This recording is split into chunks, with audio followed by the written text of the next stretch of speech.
Ada masa-masa ketika saya kayak futur. Futur itu teman-teman artinya lagi lemah imannya. Mungkin banyak lalai, banyak main, sedikit manfaat. Walaupun ada juga banyak main, banyak manfaat. Itu mah tagline entah siapa akunnya gitu.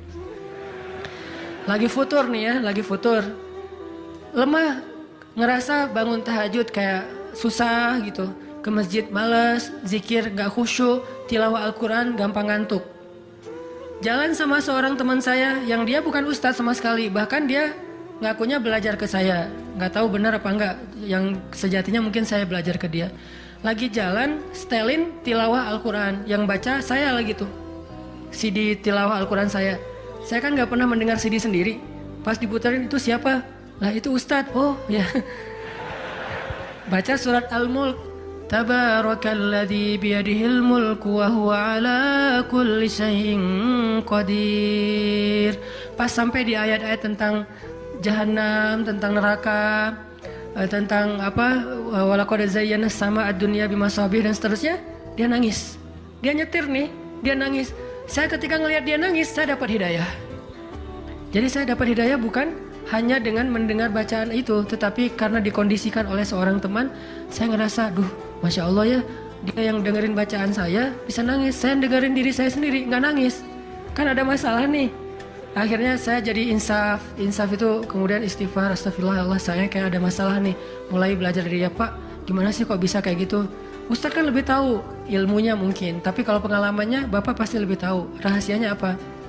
Ternyata rahasianya emang dia orang yang nggak pernah dengar yang lain selain mendengar bacaan Al-Quran. Jadi buat dia bacaan Al-Quran itu benar-benar entertain buat dia.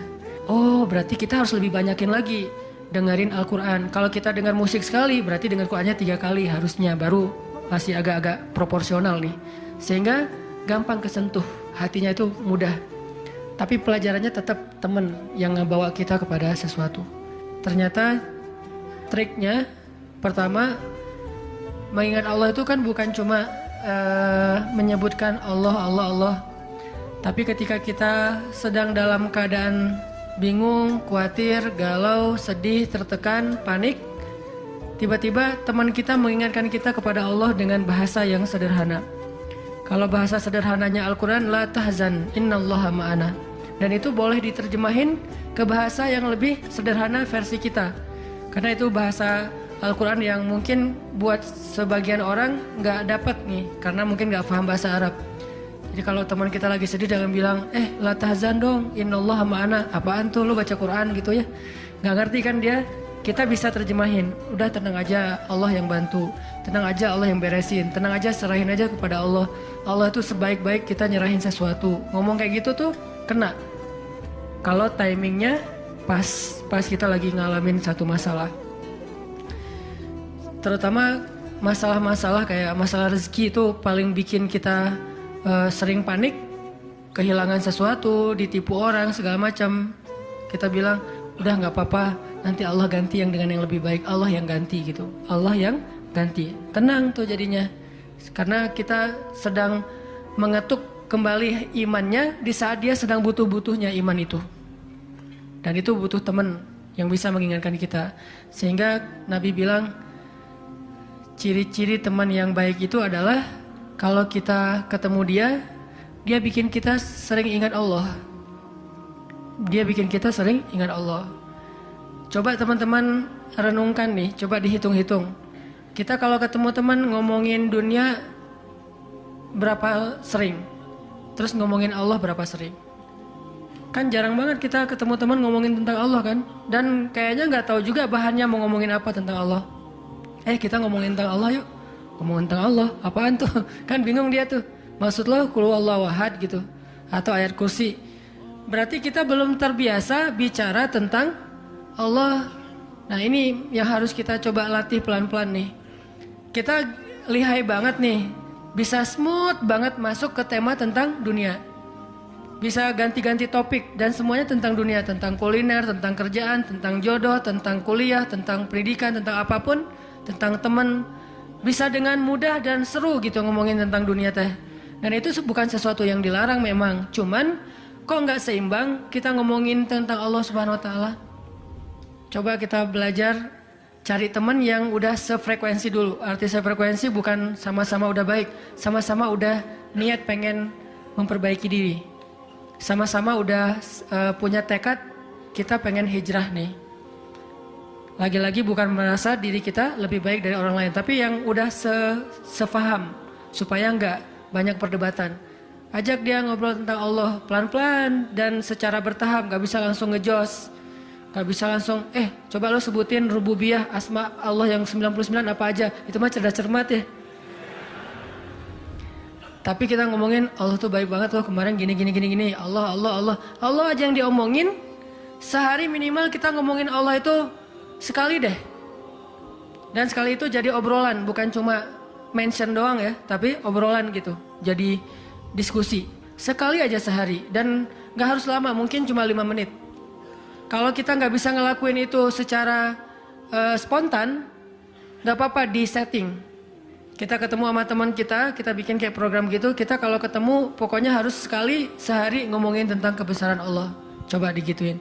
Makin sering itu makin akan nanemin satu belief faith di dalam hati kita. Sehingga ketika nanti kita ada masalah diketuk rasa iman itu cepat baliknya. Berarti kita harus cari teman yang mau menasihati kita, bicara bareng kita tentang kebesaran Allah.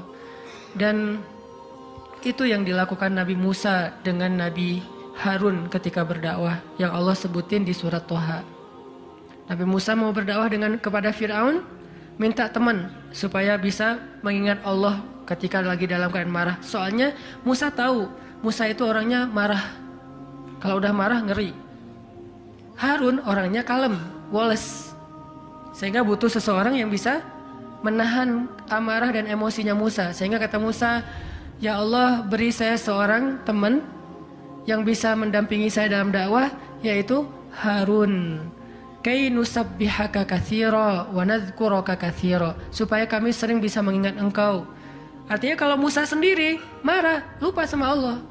Tapi kalau ada Harun, Musa istighfar, astagfirullahaladzim. Gitu. Begitu juga nabi kecil. Ada 2 orang nabi kecil sepupuan. Siapa dia? Isa dan Yahya. Nabi Isa dengan Nabi Yahya. Anak kecil 2 orang nih. Dua-duanya keren. Dua-duanya soleh. Dua-duanya ganteng. Dua-duanya idola. Selebgram lah di masanya. Pokoknya luar biasa nih 2 orang. Cowok. Anak usia, kalau nggak salah Yahya waktu itu umurnya udah sekitar 10 tahun. Isa baru lahir, berarti beda 10 tahun. Pas mereka ABG, beda 10 tahun tapi nyambung ngobrolnya. Pas mereka jalan kemana-mana berdua tuh, yang satu orangnya gampang tersentuh, nangis, yaitu Yahya. Yang satu lagi orangnya tegas, yaitu Isa. Sehingga kalau Isa lagi marah, Yahya yang mengingatkan Isa, tenang. Akhirnya tenang. Pas Yahya terlalu kayak baper gitu, aduh kasihan. Yahya itu kan orangnya kasihan, gampang kasihan, sehingga jadi agak-agak kurang tegas. Kata Isa, nggak bisa gitu dong. Akhirnya diingatkan. Nah ini pentingnya teman. Nabi aja butuh teman. Kalau kita mau kepo dikit nih, kenapa sih Rasulullah memilih Abu Bakar untuk nemenin hijrah? Kenapa nggak Umar gitu, supaya aman?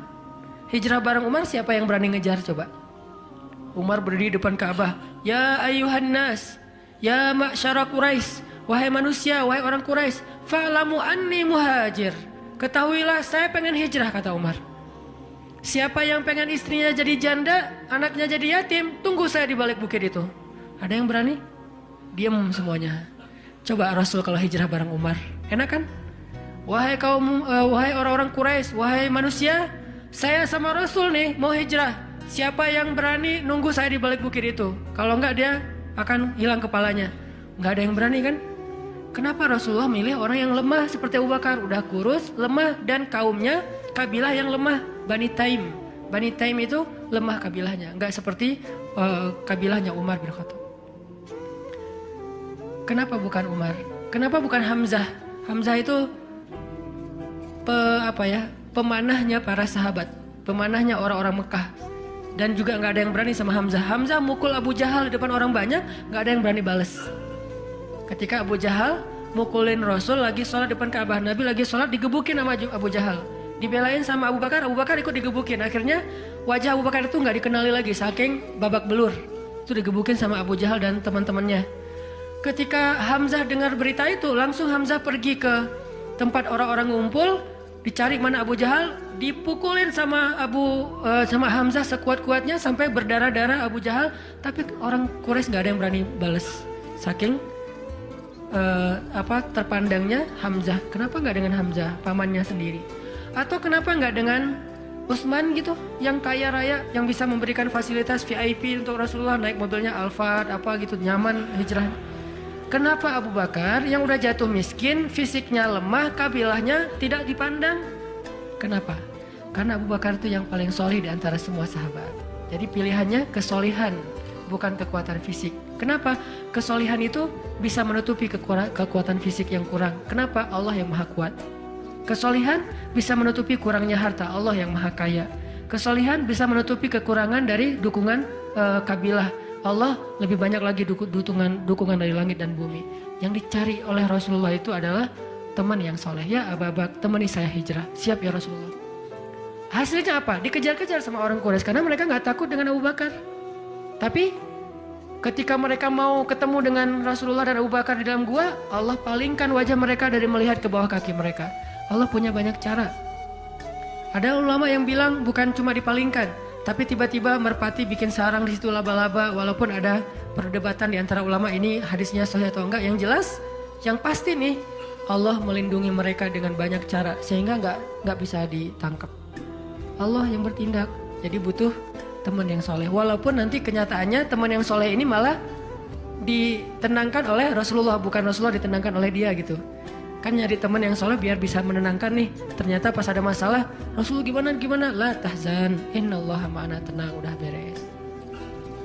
Bisa nggak kita coba latihan ini? Kalau kita berteman dengan seseorang, niat kita pengen saling mengingatkan, wa tawasau bil haq, yaitu mengingatkan tentang Allah, wa tawasau bis sabr.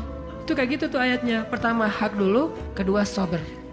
Kalau nasihatnya udah benar, insya Allah sabar. Jadi kalau kita pengen menasihati teman kita atau dinasihati oleh teman kita supaya lebih kuat, bisa tough, bisa survive dalam masalah, minta dia menasihati kita al-haq. Dan siapa al-haq? Allah Subhanahu wa taala. Wa tawasau bil haq artinya saling menasihati dengan nama Allah. Udah serahin aja sama Allah. Allah itu maha ini sebutin dengan bahasa sederhana. Langsung sabar jadinya. Langsung lebih kuat, lebih tenang.